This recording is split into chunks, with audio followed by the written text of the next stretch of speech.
Good evening, everyone. Hello. My name's Katrina Sedgwick and I'm the Director and CEO here at ACMI, the Australian Centre for the Moving Image. As we begin tonight, I'd like to acknowledge that we meet here this evening on the traditional lands of the people of the Kulin Nation and pay my respects to their elders past and present. It's great to see you all here tonight. We've got a really special evening in store. You are going to hear a talk from the quite extraordinary artist and filmmaker Lynette Wallworth. We're really proud to be showing her latest artwork, Awavena, here at ACMI until the 28th of April. Unfortunately, for those of you who haven't yet seen it or booked, I've been advised that as of mid-afternoon, every single session is booked out. So it just shows the level of interest in what is an absolutely fascinating story and artwork that sits in this immersive 360-degree space.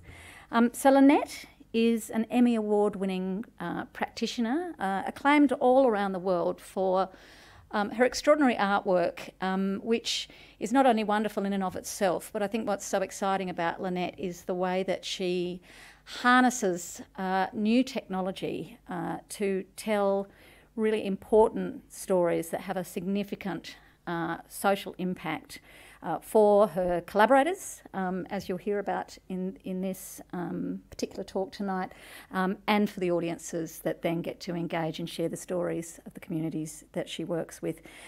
She's worked on so many different kinds of artworks, many of them incredibly acclaimed, including the interactive video work, Evolution of Fearlessness, a stunning full dome feature work called Coral.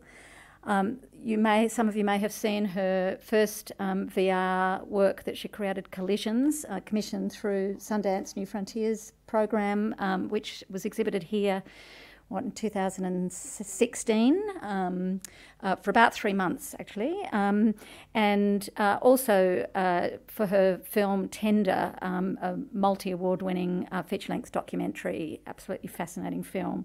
But tonight, Lynette is going to talk to us about her latest artwork, this amazing collaboration that's led her to create Awavena. So please welcome her to the stage now.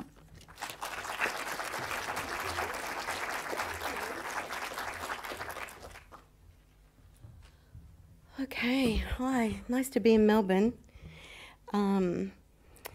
Yes, I'm going to start, see if things happen the way I want. I love being here in ACMI. ACMI was the first place to collect any one of my works, and so I always feel a great sort of sense of homecoming when I return here. I wanted to talk to you a little bit about the way I think about my work, and then I might have to skip over a few things, but I've kind of put some things in here that I think will help to take you to the place where Awavena begins. When I think about why I do what I do, it's always hard to explain the kind of space where we live in these, we live in our own worldview. And how do we communicate across different ways of being? I have a friend, Heather Ray, who started the Indigenous program at Sundance, and she told a story that has become incredibly helpful for me to explain why I think I do what I do. It's about the cultural distances that operate between us. So Heather has kindly let me share this story. She told it to me when we were gathered here. This is Captiva Island. It's Robert Rauschenberg's estate. We had a gathering there of women who were trying to work out what would be the narratives that we could tell that might shed a different story around climate change. And Heather was talking about how we have to understand the way we think of a story and someone else might interpret that story, which I think is the space where my work resides. So she told this particular story. It was of the kind of origins of early modern America, let's say. And she is a Cherokee woman, so this is a Cherokee story. And she was telling how there was a gathering with the Cherokee Nation, and what was then, I guess, the early New Americans. And this gathering was to try and help there to be some kind of notion of discussion or communication or agreement so that something could happen apart from warfare. And so these two groups arranged to meet at an appointed time and place. And the Cherokee came and they gathered and they sat. And the New Americans came, I imagine dressed in a lot of finery with tents, and they sat. And for 3 days, nothing happened. And Heather tells, she imagines that those American military went back and said to their leaders, well, we were there and we sat, but they wouldn't discuss anything. Clearly, communication or discussion or trying to work this out by some kind of treaty is not going to work, and we resort to what we've been resorting to, which is bloodshed.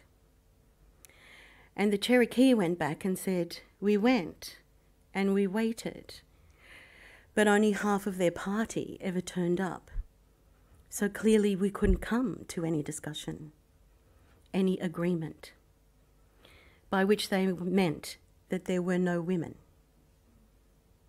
And for our peoples who had an overarching political system, which was a ruling by a group of grandmothers, the idea that a gathering could come to a decision where there were no women present was inconceivable and changed the course of that history.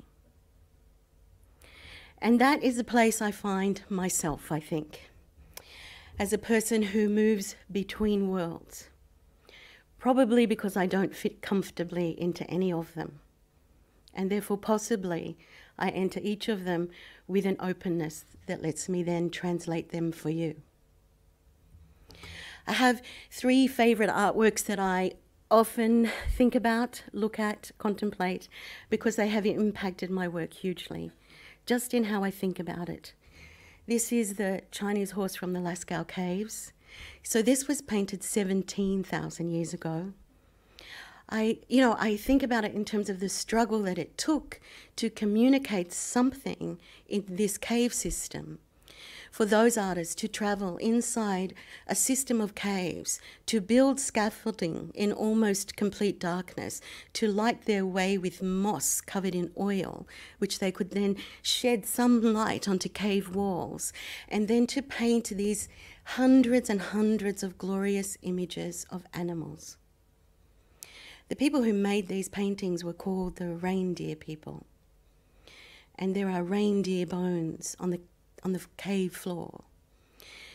But they didn't paint reindeer. They painted other creatures. They painted possibly this kind of shamanic view of the creatures they wanted to be in communication with. So for me, it's like early documentary in some form. It's a hoped-for relationship. And I look at this work a lot. This is Leonardo's Last Supper. When I'm in the depths of technical nightmares, when things that should work don't work, and I'm running to a deadline which is fast approaching, and there is no way that I can miss an opening of a Sundance or a World Economic Forum or a festival, then I think about this. Because artists always work with new technologies. It's just that eras change and we forget that something that is now stable was at one time the new technology of its age. And for Leonardo, that was oil paint. So this most valuable, most precious painting in the canon of paintings, which Leonardo took 3 years to cast to the people who he was painting in the Last Supper. He was aiming for an increased luminosity in this work that he hadn't achieved before. So he experimented with a combination of fresco and oil paint. And anyone who's worked with oil paint over something that is not oil paint will know the outcome. So this most glorious of works has had to be restored from the moment it was finished. because new technologies are tricky. It doesn't matter the age that you're working in. We have to persist. And we persist because the outcome is something that hopefully will hold, you know, a joy, a luminance, a newness that could not be shown in any other form. And so it's worth the persistence, but I always recall that the bugginess is always going to be there at the start. And this work, which you possibly know, is Bruegel's landscape with the fall of Icarus. It's an incredible painting. It's, you know, I think about it a lot. I've thought about it. It's impacted me since I first saw a plate of it when I was 13 and studying art history. Auden wrote a poem about this work, and some of you may know it, but I'll quote from it because I think it's very meaningful. He's talking about this event, the fall of Icarus, and Icarus and his father, Daedalus, are trying to escape, and Daedalus builds wings that are made of wax, and he and his son have to fly from a tower. But his son, Icarus, flies too close to the sun, and his wings are burnt, and he falls. That's Icarus. The subject of this work are those two tiny white legs on the far side of the screen. And for me, that's a lot of what I think we deal with when we're trying to pull focus in a busy world towards something that could be the most important thing that's happening. But we are all so busy that it's hard for us to see it. So Auden saw this painting when he was moving through the galleries in a museum in Brussels where it's held. And he said, about suffering, they were never wrong, the old people, the old masters, how well they understood its human position, how it takes place while someone is opening a window or eating an apple or just walking dully along. So that Bruegel and Auden are talking about a thing which we have to deal with in far more intensity, which is how do we focus on the things that matter in a world that is spinning by. The last lines of that poem say, the expensive, delicate ship must have seen something amazing, a boy falling out of the sky, but had somewhere to get to and sailed calmly by. So I think about those things when I'm making any work. And so some of the works, this is the work I mentioned before that is held here at ACMI Hold. It's glass bowls that capture in your own hands imagery from the Great Barrier Reef, from constellations. But I made this work in 2002 and it was made for the opening of this institution.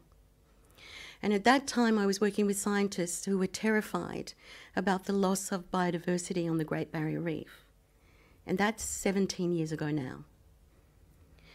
So you held these glass bowls in your hands, and the imagery from the reef, you caught it in midair, and you found the focal point. And so for me, it was the beginning of a thinking where the viewer became a participant in the work, where in fact the work wasn't complete except with the viewer in it. And that trajectory then I have continued to follow, so that we are all inside of these works and we are all a part of the work. I made several other works following that one, and then another that came here actually to Melbourne for one of your arts festivals is Evolution of Fearlessness, and it's about a different community.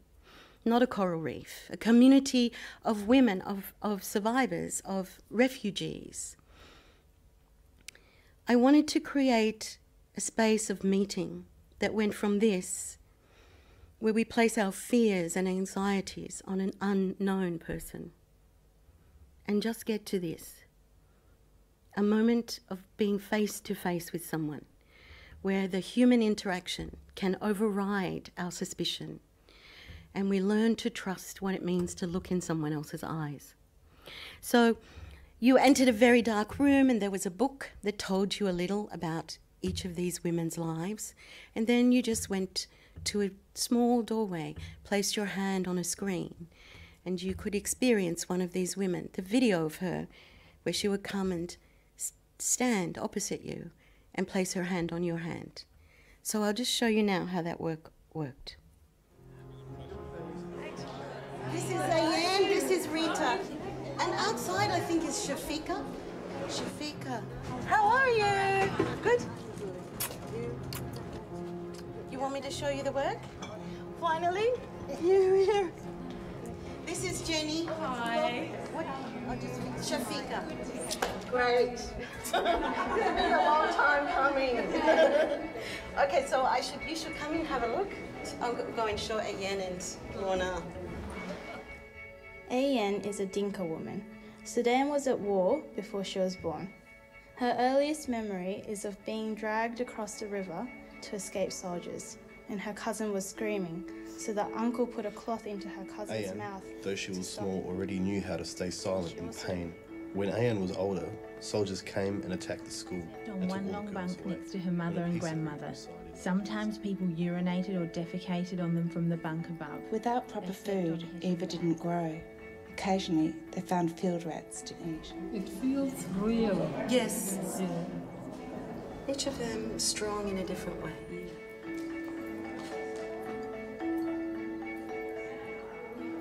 We all could fall into fear.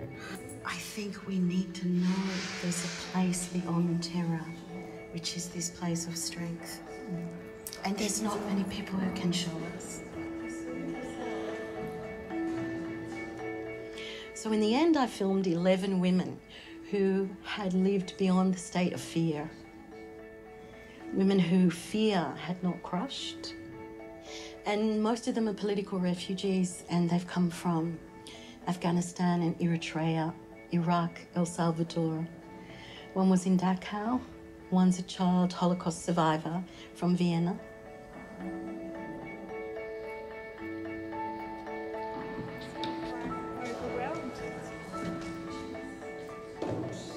And what's incredible about them is their spirit. So beyond the terrible, terrible lives they've lived is this sort of shining quality.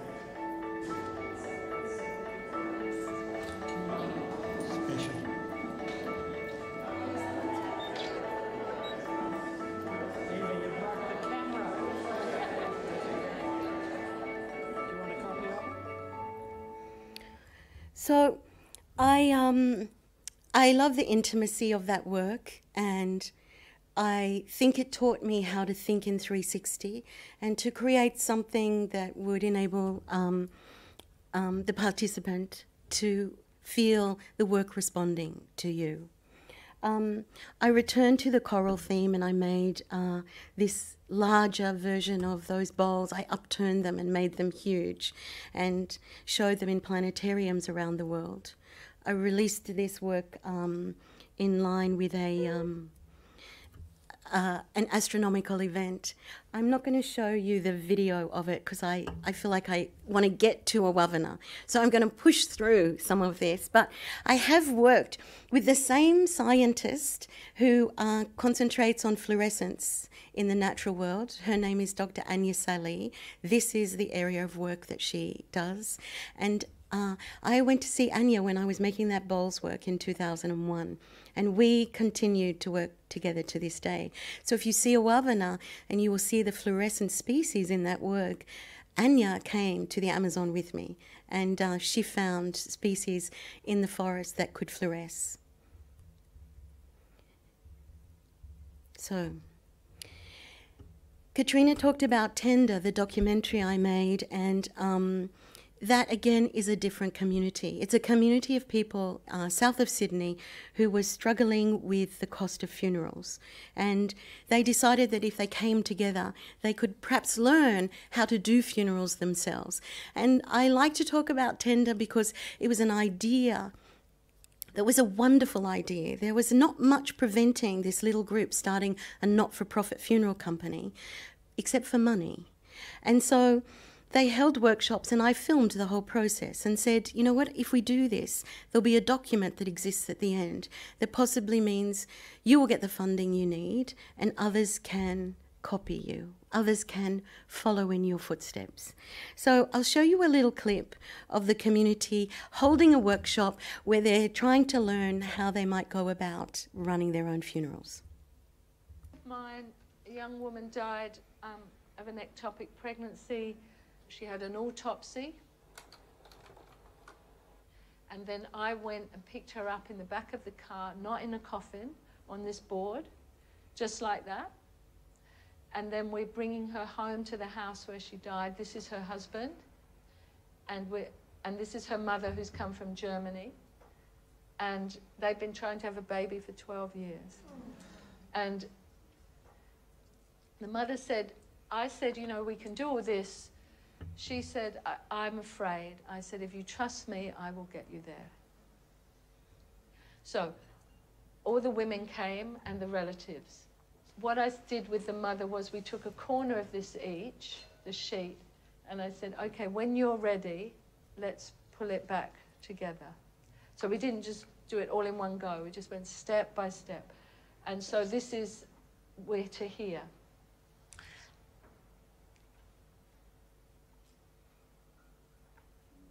So for me in this moment, you know, this is every parent's right to have time with their child. But I know that that is not always the case. And that picture for me is very powerful. So you can see in this clip that I'm not showing you what they're looking at. I want to apply the same things that I do in my installation work, even in documentary, which is to pull the viewer's imagination inside of the work. And sometimes that means by not putting something there and by inviting then our imaginations in. That work, and Katrina was part of the commissioning of that work for me. I'd never made a documentary before, and it was made with that intention, that it might help something be generated. This is a screening of Tender then at the Redfern Community Centre. This is the group where they're doing their first funeral. But what I can tell you is that on the back of the release of this work at the Sydney Film Festival and then its broadcast on ABC, that community raised a lot of money, not as much money as they needed, towards trying to buy the old Port Kembla Fire Station and starting the first Australian not-for-profit funeral company. And then it was broadcast on ABC TV. So this is the days when Katrina was there and broadcasting this work. And I was thinking, you know, how are they going to get the rest of their money? They needed hundreds of thousands more. But on the Sunday afternoon of the final broadcast of Tender on ABC TV, it so happened that a couple of people from a philanthropic organisation who were deciding the following day if they would support Tender, those people who had watched the film on the Sunday afternoon convinced the others who had not to fund the enterprise. So now they own that Port Kembla Fire Station. They have done hundreds of funerals, and the model is being replicated. Right now they're talking to Canberra and Newcastle and Alice Springs. And I say that because I just believe in the power of work to open hearts and to open doors. When I asked Jen, who is the person who started this enterprise and who had aimed for 7 years to raise the money for it, why did a film make the difference? She said, because everyone thought it was a good idea, but no one could picture it. And this ability to picture something is what this work is about. So I followed that very quickly with an invitation to go to visit the Madu tribe, and I'm going to move quite quickly through the first work I did with them. But these Madu women who live in Western Australia They're first contact women, so they were all walking about in the desert in the 1960s still. They had their babies in the Pilbara. They wanted me to come and film them. They wanted to show their sensation of being comfortable in this country. And on my first night there, when I was sitting around the campfire with them, I happened to mention that I had been to Maralinga, where Britain had tested atomic bombs in the 1950s. And one of the women at the campfire, Nola, turned to me with this sort of laser-like vision and said, "Oh, you are going to talk to Nyeri." Nyeri was her husband, and Nyeri had seen pre-contact, with no context, an atomic test in the 1950s. So I knew that that was my job now. My next job now was to meet Nyeri and talk to him about his story. So I went back to the women. They decided they wanted to do another painting, and this was the very large painting that they all decided to do. I took a frame every 6 seconds while they painted for 10 days. In the end, fundamentally, this is what they wanted to show, a kind of level of knowledge, of complex knowledge of their country and their attachment to it. So I combined technologies. On this side behind me, you can see I'm panning across a painting of the women, that they're painting not the spinifex, the dunes, but over the other side, I'm panning across satellite imagery of the same area that the women are painting. And that fundamentally is what this work had to show.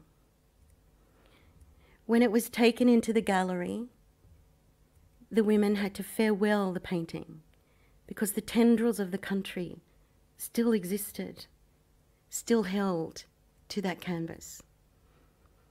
And the layers underneath it still existed for them. On that journey was when I heard this story of Nyeri. And Pete Brundle was with me, who's here in Melbourne too, and he's here tonight, and worked with me on many of these works. And Pete took this beautiful imagery of the sky out there, where we listened to the story of Nyeri. And when he finally entered the art room, this is him. He's giving the women some instruction about an area of information that's missing from the painting, a digging area that they haven't put in. But then he took off his beautiful hat and he came to talk to me. And that was how collisions began. He said he had been walking about in that country and he saw something he didn't know. This is him in the 60s. He saw an apparition rising up in front of him. I said, "What did you think that was?" And his answer is the whole reason collisions existed. He said, "We thought it was the spirit of our gods rising up to speak with us. Then we saw the spirit had made all the kangaroos fall down on the ground as a gift to us of easy hunting. So we took those kangaroos and we ate them, and the people were sick, and the spirits left." Turns out Nyeri had been standing up in his community in Bangor, telling his community that someday he was going to tell that story, particularly to politicians, especially politicians in Canberra, but also to world leaders. So he had this dream of where that story belonged. I hadn't yet seen VR when I heard Nyeri's story, and so I thought that I could make an immersive installation. But I always imagined that the thing I needed to show was Nyeri meeting Oppenheimer. And when I saw VR, I realised that that, in fact, was the thing that I could make happen. This meeting between these two old men that never happened, but that should have happened. So then we travelled with Collisions, first to Sundance where it opened, which was wonderful, and then to the World Economic Forum. But the trajectory of that work is what is fascinating to me, because Neri had a dream about where that story was meant to land. He says you hold on to stories like children. You carry them carefully until they are ready to be left into the world. So we took it to the World Economic Forum. We took it to Sundance. But onward the trajectory of that work was that it went to the UN in Vienna, where it was part of the Comprehensive Test Ban Treaty meetings, where there were gatherings of nations who were signatories to the test ban, nuclear test ban, but who had not yet ratified that treaty. This is Hans Blix watching Collisions. So it was invited into rooms. We were asked to kind of run upstairs with handfuls of headsets and go into rooms. One of them was like this, that outside the door said, "Closed meeting of the eminent persons group." And inside that room there were 17 men, because I counted them, sitting on chairs discussing the nuclear safety of the world. And they stopped their conversation and they listened to Neri's story. Rose Guatemala saw it. She was the US Undersecretary of State, so she took it to a forum on arms control in Washington. It went to China, where ministers from Australia watched it. It came here. And then eventually, after here, it went to Canberra. And this dream of Neri, almost 60 years in the making, came true. So Scott Ludlam brought it to Canberra, to Parliament, where people could watch it ahead of a vote on a new resolution to ban nuclear weapons. And then we ended the year in the UN in New York. That trajectory of that work has given me an incredible strength to know that there's a timeliness around these invitations that I am getting. And my job is just to trust and to do what it is mine to do, but to allow the stories that are then released into the world to make the changes that they need to make. I was showing Collisions in Oxford in England at a gathering that Jeff Skoll organises. So Jeff Skoll is an incredible human being who is equally in love with film as he is with social entrepreneurs. And in Oxford in England, he brings together people who have social enterprises, and he gives them money so they can upscale their efforts to make them global. And at one of those gatherings, I met Tashka, the chief of the Yawanawa, because one of the NGOs who had worked with him brought 3 Amazonian chiefs to this gathering in Oxford. Tashka put on the Collisions headset, watched Neri's story, and then had a crystal clear comprehension of what the Yawanawa could do with this technology of virtual reality. He said, it acts like medicine. It carries you without your body to a place you've never been. It intensifies colour and sound. You meet the ancestors. You're given a message. And then you return. We can use this. My friend, you are going to have to come to the Amazon. So that I did. Many, preparations had to happen before that could eventuate. But essentially, the Yawanawa of Mutum never changed the sense of what it was, their story that they wanted to send out. It was the story of this old shaman, Tata. And it was how a kind of cultural revolution happened because of Tata's decision to train the first woman to be a shaman. So this image is a great one for you to know. The image here closest to me is the Yawanawa in the early 1980s. The image over there is the Yawanawa today. because the Yawanawa were enslaved by the rubber tapping industry from the 1940s to the 1980s. So the second rubber boom hit the Amazon aligned with World War II, when America and its allies, that's us, needed rubber for the war effort, for tyres, for planes and trucks and soldiers' boots. And sent companies went into the Amazon and basically enslaved whole tribes as indentured servants towards that war effort, so that whole tribes like the Yawanawa became rubber tappers. This is them in the 1970s, I think it's 1979, where there's only around 225 Yawanawa left alive. At the same time as this is happening, the Christian missionaries are there.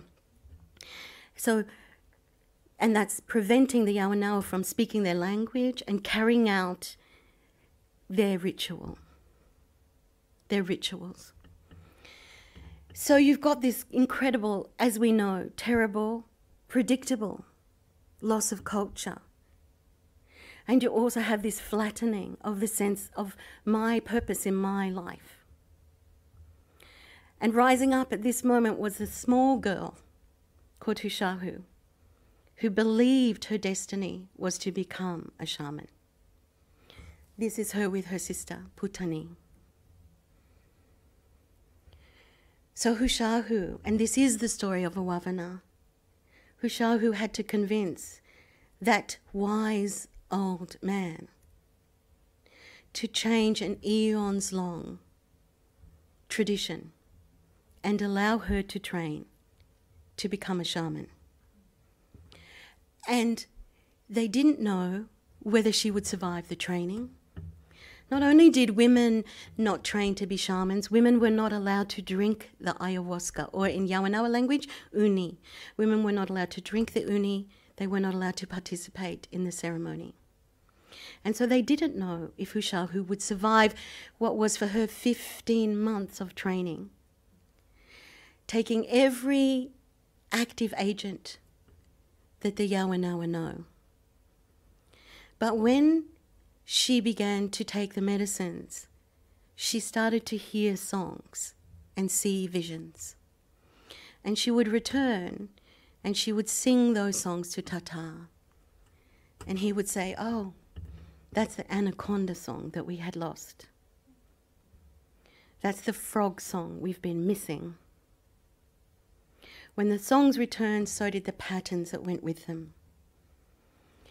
And the transformation of that community followed, because they were wise enough to say, if we were wrong about women and spirituality, what else were we wrong about in terms of the roles of women?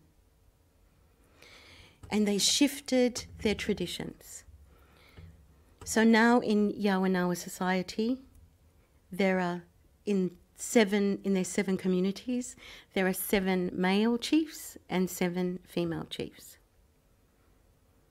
So that is where we travelled to send that story out, which has, as you can tell, really particular resonances for us today.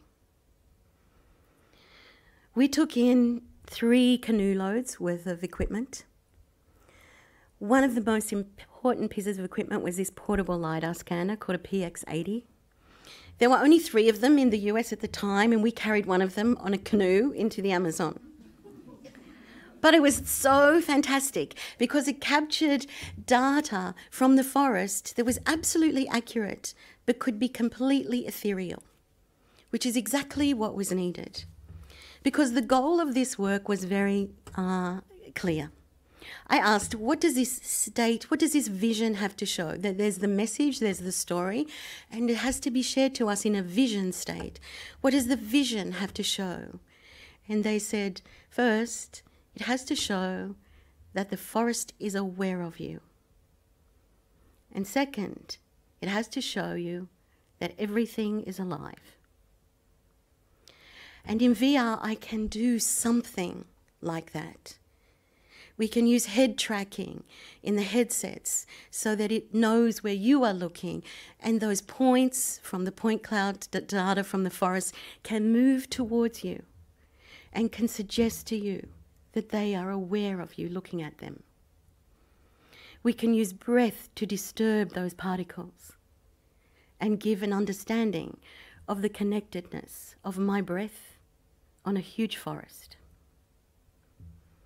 The Yawanawa wanted to show their uni ceremony. And the work is really a gift in that way, because they're not just telling a story, they're trying to show a way of being.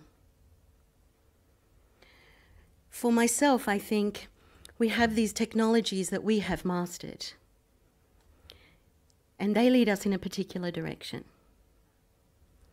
But the Yawanawa have technologies that they have mastered, and that leads them in a different direction, to a state of connectedness to nature that it occurs to me they are trying to help us understand. I took Anya with me. She found fluorescence in that forest that the Yawanawa didn't know existed. She would go out every night with a guide and oh, let me just get a little bit of water. And wearing big rubber boots so they weren't standing on snakes. Carrying blue torches with yellow filters on their cameras, looking for species that had the capacity to fluoresce. And then she would bring them back and we would try and film them. And when we showed the old women, when we put the yellow filters on the old women's eyes and we showed them these species of a spider that looks black under normal light and can show its fluorescence under a blue wavelength, they said, oh, yeah, we know those colours. We see those colours in ritual. So think back to that image of the Maru women and those different types of technology. We are living in the same place. We use different tools. We need to make these bridges so we can understand how we can make a more harmonious future. Anya took pieces of bark and looked at the microscopy of those pieces of bark, and you'll see elements of these in Awavena as well. She wanted to show the dense mycorrhizal communities that exist inside the grandmother tree of the forest. We scanned the butterfly wings so we could show you what they look like. And she found fluorescence in those wings as well. But all of this, the Yawanawa can see in vision state. So, while we were filming, Tata passed away. And his passing becomes part of this work, which tells you about the preciousness of it for the Yawanawa. They are, like Nyeri's story, sending to us in a moment that possibly might be the very moment we need to hear it. A story about changing the balance between men and women, and where women are held from holding up the world, and what it might mean if we could change that. So Tashka came to California. We worked on these point cloud versions of the forest. And then, as with collisions, we opened the work jointly at Sundance and at the World Economic Forum.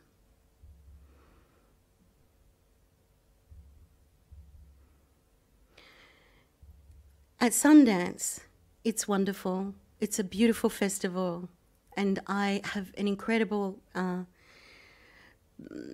love for that festival. But the most important moment that happened at Sundance was not in all of the hype of all of those gatherings of people around the technology.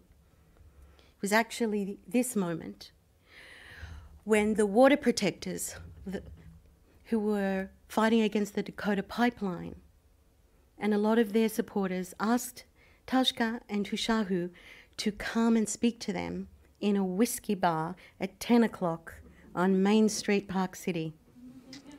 And when we came in, it was incredibly loud, and it seemed like an incongruous place for a shaman to give a blessing. But she did.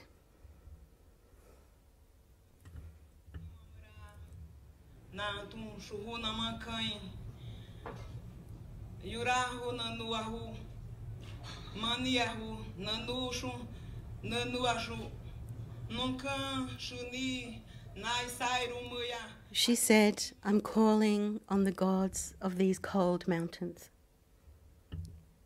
I'm calling on those gods to join with my gods. I'm calling so that these people will stop being obstructed. Those are the kinds of meetings that no one knows about, that are actually at the heart of why these works exist. In Davos, I talked on the main stage at the end of the World Economic Forum, and everyone acknowledged Tushahu and Tashka. But this was the most important meeting there. It was a gathering of spiritual leaders. And in that group were heads of spiritual leaders, all acknowledged, including this man, who is the third most important cardinal from the Vatican,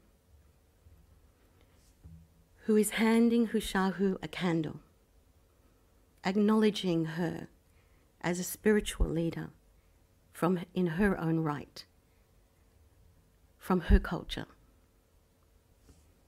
And you can see her happiness, because this is a historic moment for the Yawanawa.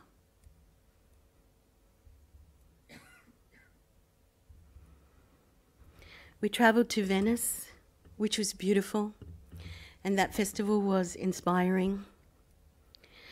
But when we show the work, it's messages like this in the Leaving book that I send back to the community.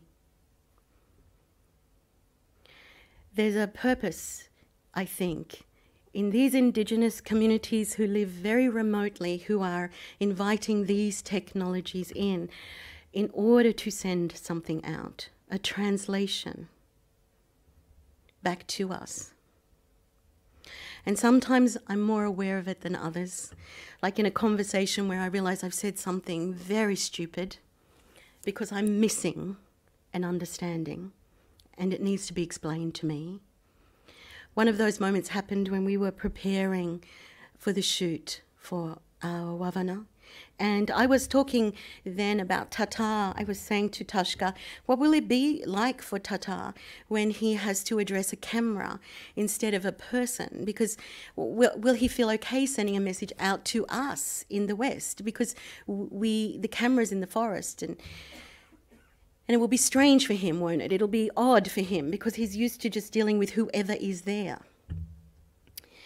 And then there was silence on the other end of the call, which indicates to me that I'm going to get an important lesson.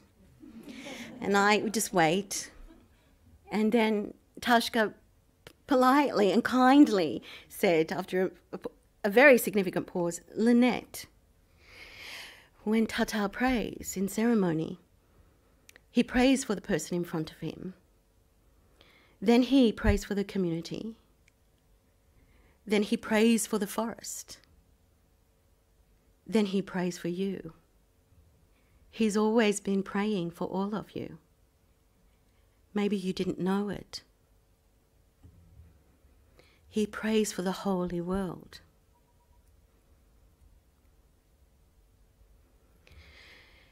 So these works lead to other works. Collisions was invited to Mongolia. Another nomadic people wanted to see it. And when I was there, they said, can you send a story out for us? And they took me to meet a shaman. And And they took me to meet one of their horses. This is the taki. This is the horse. It's never been domesticated. It's the Mongolian spirit horse. Here. Look, listen to it. It's trying to understand where it is.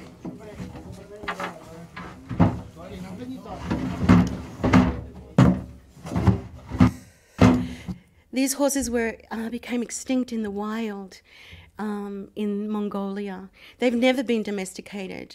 They have different chromosomes to the horses we know. They are genetically different. And they've never been ridden. The Mongolians never rode them. They were spirit horses. But they became extinct in the early 1920s with people collecting them, shooting the mothers, collecting the foals and sending them into zoos around the world or for display in circuses. But an incredible global effort has led to the gathering up of those horses, taki, who were in zoos around the world, and breeding programs bring them together so that they're trying to repopulate the Gobi Desert with a spirit horse. So that horse you saw on a plane was making a 30-hour journey from the Prague Zoo to get to the home it had never been to. When they took me to see those horses with their beautiful, strange black manes staring up in the air and their black stocking legs and that incredible marking, I realised that we are in a circle where these stories return because they have to, and where our technologies change, but we must still keep making these works and sending the stories out that need to be told, because that is the job of an artist. And that is why my work is here, because the Yawanawa sent it to you. Thank you.